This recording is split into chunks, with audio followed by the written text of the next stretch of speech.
একদিন হঠাৎ মক্কা নগরীতে প্রচণ্ড ঝড় বৃষ্টি শুরু হলো। ঝড় বৃষ্টির প্রবল দাপটের কারণে মক্কা নগরীর আবে জমজম কূপটি পানিতে পরিপূর্ণ হওয়ায় জমজম কূপ থেকে পানি ওঠা বন্ধ হয়ে গেল। তারপরে মক্কা নগরীতে প্রবল আকারে পানির সংকট দেখা দিল। কোথাও কোনো পানির চিহ্ন মাত্র নেই। মক্কার মানুষেরা পানির জন্য এদিক ওদিকে ছোটাছুটি করতে লাগলো, কিন্তু কোথাও পানির সন্ধান না পেয়ে একেবারে তারা দিশেহারা হয়ে পড়লেন। শিশু, যুবক, বৃদ্ধা, বৃদ্ধ সবাই পানির জন্য অসুস্থ হয়ে পড়লেন। তৎকালীন সময় মক্কা নগরীর নেতা ছিল হযরত মুহাম্মদ সাল্লাল্লাহু আলাইহি ওয়াসাল্লামের দাদা অর্থাৎ আব্দুল মুত্তালিব। পানি সংকটের জন্য দিশেহারা হয়ে যারা সবাই তাদের নেতা আব্দুল মুত্তালিবের কাছে উপস্থিত হলেন। আব্দুল মুত্তালিবের কাছে উপস্থিত হয়ে সবাই তাকে বললেন, আপনি আমাদের নেতা, আপনি যেভাবেই হোক আমাদের পানির ব্যবস্থা করুন, আপনি জমজম কূপ থেকে পানি উত্তোলন করার ব্যবস্থা করে দিন। আমাদের মনে হয় আপনি ছাড়া আর কেউই জমজম কূপ থেকে পানি উত্তোলন করার ব্যবস্থা করে দিতে পারবে না। উপস্থিতগণ বললেন, আমরা যদি জমজম কূপ থেকে পানি না পাই তাহলে সবাই অসুস্থ হয়ে মারা যাব। এই কথা শুনে আব্দুল মুত্তালিব ভীষণ চিন্তিত হয়ে পড়লেন। তিনি মনে মনে ভাবতে লাগলেন কিভাবে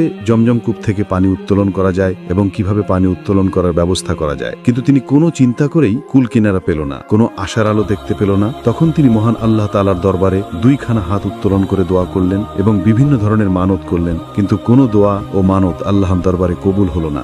শেষ পর্যন্ত আব্দুল মুত্তালিব দিশেহারা হয়ে মহান আল্লাহ তাআলার দরবারে দোয়া করে বললেন, হে মহান রব্বুল আলামিন, আপনি জমজম কূপ থেকে পানি উত্তোলন করার ব্যবস্থা করে দিন। বিনিময়ে আমি আমার 10 সন্তানের মধ্যে থেকে একটি সন্তানকে আমি আল্লাহর রাস্তায় কুরবানি করে দেব। আব্দুল মুত্তালিব যখন এই মানত করলেন তখন এই মানত কবুল হয়ে গেল।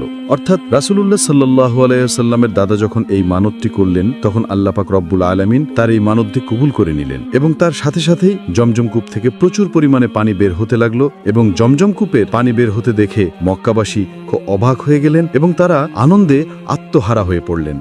এরপর জমজম কূপের পানি বের হবার পরে সবাই সুখে শান্তিতে বসবাস শুরু করলো। কিন্তু এইদিকে এই ঘটনার পরে রাসূলুল্লাহ সাল্লাল্লাহু আলাইহি ওয়াসাল্লামের দাদা আব্দুল মুত্তালিবের এই মানতের কথা মনে ছিল না। তিনি অবিরাম এই মানতের কথা ভুলে গেলেন।